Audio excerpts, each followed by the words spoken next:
ஒரு நகரத்தோட இரவே தனி அழகு. ஆனா அந்த அழகுக்குள்ள 1000 மர்மங்கள் ஒளிஞ்சிருக்கும். தெருவிளக்கு வெளிச்சத்துல ஒருத்தர் கையில காஃபியோட நின்னுட்டு இருக்காரு. பார்க்க எல்லாம் அமைதியா தான் தெரியுது. ஆனா அந்த அமைதி ஒரு துப்பாக்கி சத்தத்தால உடைய போகுதுன்னு யாருக்கு தெரியும்? ஒரே ஒரு நொடி ஒரு உயிர் போகுது, மொத்த அமைதியும் சிதறுது. சம்பவம் நடந்தது 2008ல நியூயார்க் நகரத்தோட பரபரப்பான மன்ஹட்டன் பகுதி. அங்கு இருந்த ஒரு பெரிய பங்களாவுக்கு வெளியில ஒரு கொலை நடக்குது. அந்த பங்களாவோட ஓனர் அலெக்சாண்டர் ஃபின்ச் பெரிய தொழிலதிபர், சமூகத்துல நல்ல பேர் எடுத்தவர். அன்னைக்கு ராத்திரி டின்னர் முடிச்சிட்டு வீட்டுக்கு வரும்போது அவரை சுட்டு கொன்னுட்டாங்க. இந்த கொலை நியூயார்க் நகரத்தையே உலுக்குச்சு. அலெக்சாண்டர் ஃபின்ச்ச கொன்னது யாரு? அவருக்கு எதிரிங்க யாராச்சும் இருந்தாங்களா? தொழில பிரச்சனையா, இல்ல குடும்பத்துக்குள்ளேயே ஏதாவது ரகசியம் ஒழிஞ்சிருக்கா? போலீஸ் பல கோணங்கள்ல விசாரிக்க ஆரம்பிச்சாங்க.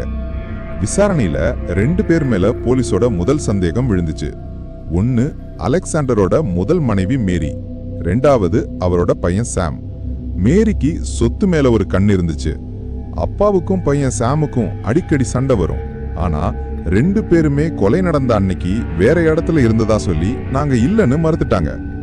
விசாரணை ஒரு பக்கம் இப்படி போயிட்டு இருக்கும்போது தான் போலீஸுக்கு ஒரு முக்கியமான துப்பு கிடைக்குது. அலெக்சாண்டர் ஃபின்ச் தன்னோட குடும்பத்துக்கே தெரியாம ஒரு பெரிய தொகையை வேற ஒரு பேங்க் அக்கவுண்ட்டுக்கு மாத்திருக்காரு.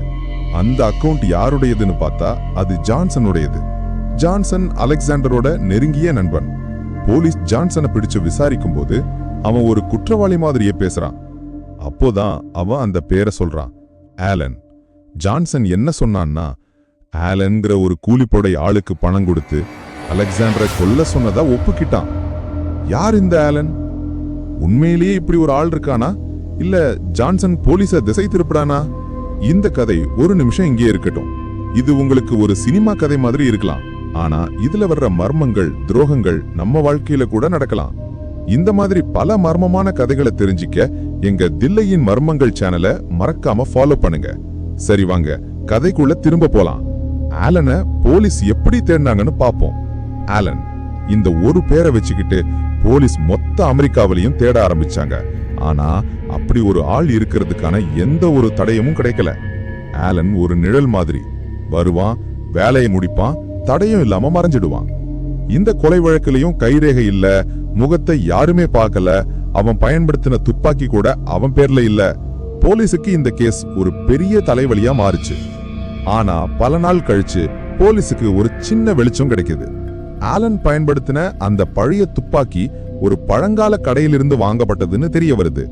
அந்த துப்பாக்கியை விற்றவர் அதை வாங்கின நபரை அடையாளம் காட்டுறாரு.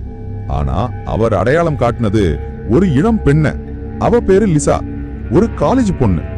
லிசாவுக்கும் தொழிலதிபர் அலெக்சாண்டருக்கும் என்ன சம்பந்தம்? போலீஸ் லிசாவோட பின்னணியை தோண்டும் போதுதான் ஒரு சோகமான கதை வெளியே வருது. லிசாவோட அப்பா அலெக்சாண்டர் ஃபின்ச்சோட கம்பெனில தான் வேலை செஞ்சிருக்காரு. ஒரு விபத்துல அவர் இறந்து போயிட்டாரு.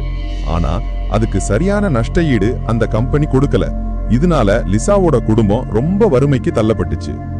லிசா மனசுல தன்னோட அப்பாவோட சாவுக்கு அலெக்சாண்டர் தான் காரணம்னு ஒரு கோபம் இருந்துச்சு. அதுக்காக பழி வாங்கணும்னு துடிச்சா. அவளோட நண்பன் ஜான்சன் கிட்ட பண உதவி கேட்க அவன்தான் ஆலனை ஏற்பாடு பண்றேன்னு சொல்லிருக்கான். ஆனா பாவம் லிசாவுக்கு தெரியாது ஜான்சனே ஒரு வில்லன்னு. போலீஸ் லிசா கிட்ட விசாரிக்கும் போது அவ எல்லா உண்மையும் சொல்றா. ஜான்சன் தான் அவளை மூளை செலவு செஞ்சு கொலைகாரனை ஏற்பாடு பண்றதா சொல்லி ஏமாத்தினாங்க அப்படின்னு. இப்போ எல்லாருக்கும் ஒரே கேள்வி, அப்போ ஆலன் யாரு? அவன் நிஜமாவே இருக்கானா? இங்கதான் கதை மொத்தமா தலைகீழா மாறுது. ஆலன் வேற யாரும் இல்ல, விபத்துல செத்து போயிட்டாதான் நினைச்ச லிசாவோட அப்பா தான். அவர் சாகல, மறைஞ்சு வாழ்ந்துட்டு இருக்காரு. ஜான்சன் இத தனக்கு சாதகமா பயன்படுத்திக்கிட்டு அவரையே வச்சு அலெக்சாண்டரை கொல்ல சொல்லிட்டு பழிய லிசா மேல போட திட்டம் போட்டிருக்கான். அவன் ஆசைப்பட்டது அலெக்சாண்டரோட சொத்து. கடைசியில போலீஸ் எல்லா ஆதாரத்தோடையும் ஜான்சனை கைது செஞ்சாங்க. அவனும் தன்னோட குற்றத்தை ஒப்புக்கிட்டான். பணத்துக்காகவும் பேராசைக்காகவும் ஒரு நண்பனுக்கே துரோகம் பண்ணிட்டான். இந்த கேஸ்ல கடைசியில உண்மையான குற்றவாளி ஜான்சன் பிடிபட்டான். ஆனா ஆலன், அதாவது லிசாவோட அப்பா என்ன ஆனாருங்கிறது கடைசி வரைக்கும் ஒரு மர்மமாவே போயிடுச்சு. இந்த கதையில நம்ம என்ன கத்துக்கிட்டோம்? சில நேரங்கள்ல நம்ம கண்ணுக்கு தெரியறது உண்மையா இருக்காது. பணத்துக்காகவும் பழி வாங்கணுங்கிற வெறிக்காகவும் மனுஷங்க எந்த எல்லைக்கும் போவாங்க. நாம எப்பவும் ஜாக்கிரதையா இருக்கணும். யாரையும் சுலபமா நம்பிடக்கூடாது. ஒவ்வொரு முகத்துக்கு பின்னாடியும் இன்னொரு முகம் ஒளிஞ்சிருக்கலாம். இதுபோல இன்னும் பல மர்மமான த்ரில்லான கதைகளை கேட்க தில்லையின் மர்மங்கள் சேனலை மறக்காம ஃபாலோ பண்ணுங்க. அடுத்த வீடியோல ஒரு புது மர்மத்தோட உங்களை சந்திக்கிறேன்.